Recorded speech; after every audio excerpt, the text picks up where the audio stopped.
Dead Secret is an indie mystery game by Robot Invader that came out in 2016. It's a point-and-click adventure that is set in rural Kansas in 1965. The main character is a journalist who has taken it upon herself to research the mysterious circumstances surrounding the death of a renowned professor in the field of neuroscience. The primary mystery revolves around the murder of Harris Bullard, the research professor in neuroscience. The prime suspects are a former colleague, a research assistant, an ex-wife, and an errand boy.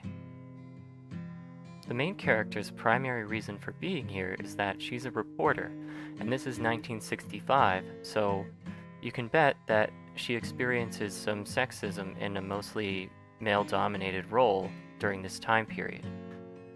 And the primary reason that she's allowed to come here and investigate is that the newspaper she writes for is really interested in this from a gossip angle, as most people believe that Harris Bullard was having an affair with his research assistant. But our main character actually found evidence that suggests that Harris Bullard didn't die of hypothermia, but was in fact murdered.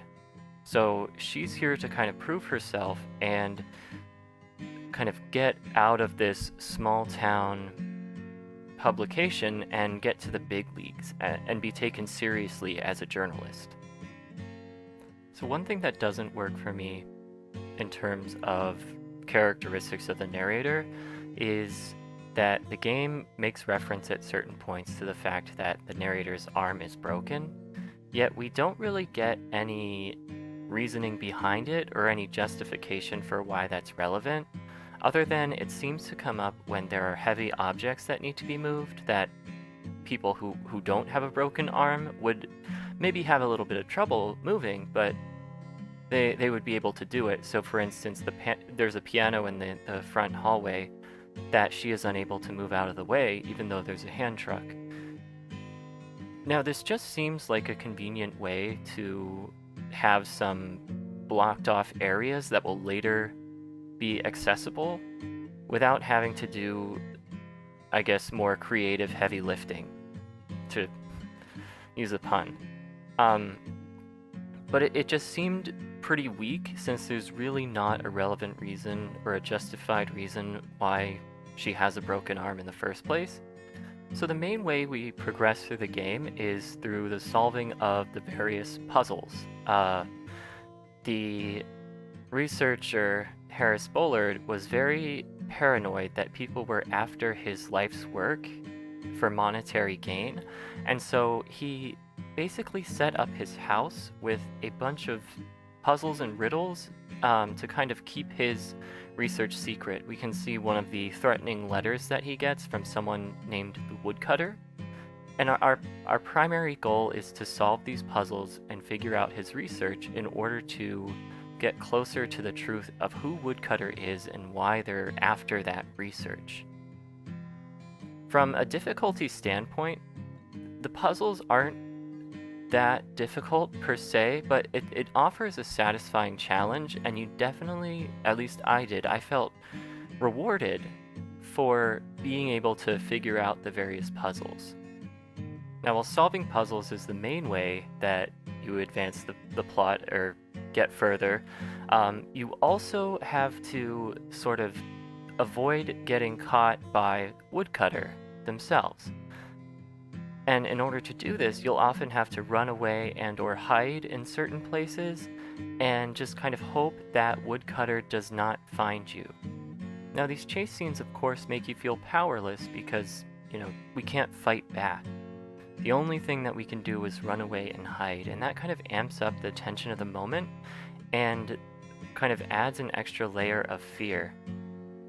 The problem with the chase scenes, though, is there's only ever one right answer, and so you could spend your time going through the various options of where you might be able to hide and get caught by Woodcutter 4 or 5 times before you find the one right answer. So to kind of sum up the main mechanics of the game, there's a lot of puzzle solving, information finding, and a little bit of running away from immediate threats. And so without further ado, let's go into kind of the various strengths and weaknesses of the game. So the first strength I'd like to highlight is the story. I think that's probably the strongest part of the game, given that the story just holds so well together aside from a few minor kind of issues of continuity or issues of relevance that were meant to take seriously, but I can't. But other than that, the story really holds together, and it's really well researched given that it takes place in 1965. The writer for this game clearly did a lot of research historically, as well as research about generic conventions of the mystery genre, because it's just such a satisfying story that really kind of is tied together or wrapped up so nicely. Another strength of this game would be the exploration and puzzle solving. As some of you may have picked up on by now, I love my horror games to be exploration intensive and kind of have a lot of puzzles to solve. Otherwise, I get kind of bored with just being scared and that's it. But the puzzle solving kind of adds to that element of mystery and suspense without kind of having to just rely on kind of low-hanging fruit from the horror genre.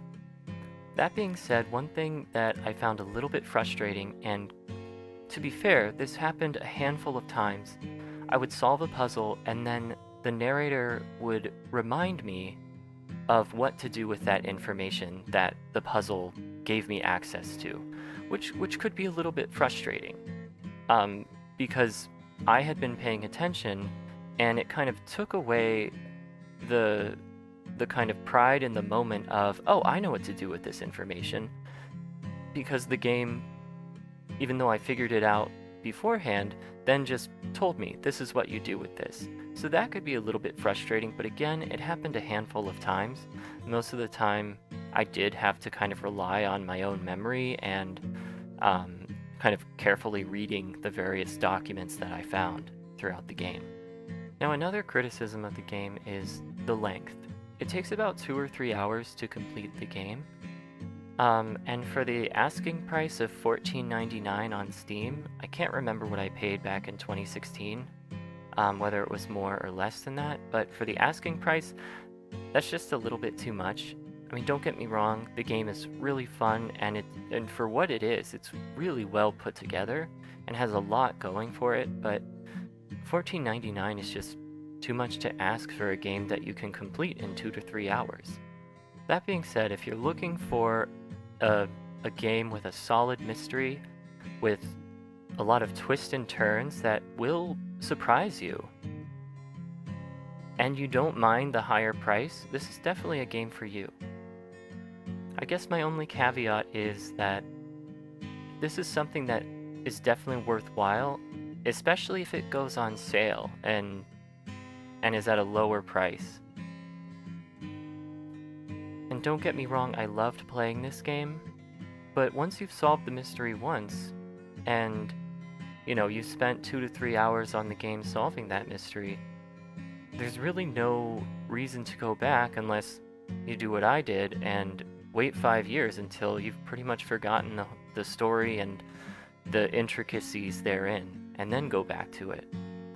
And those are my thoughts on Dead Secret. It's a great mystery game with an amazing story that, if it's ever at a lower price, I would 100% recommend. But if you're comfortable spending the money, hey, give it a shot. It really is that good.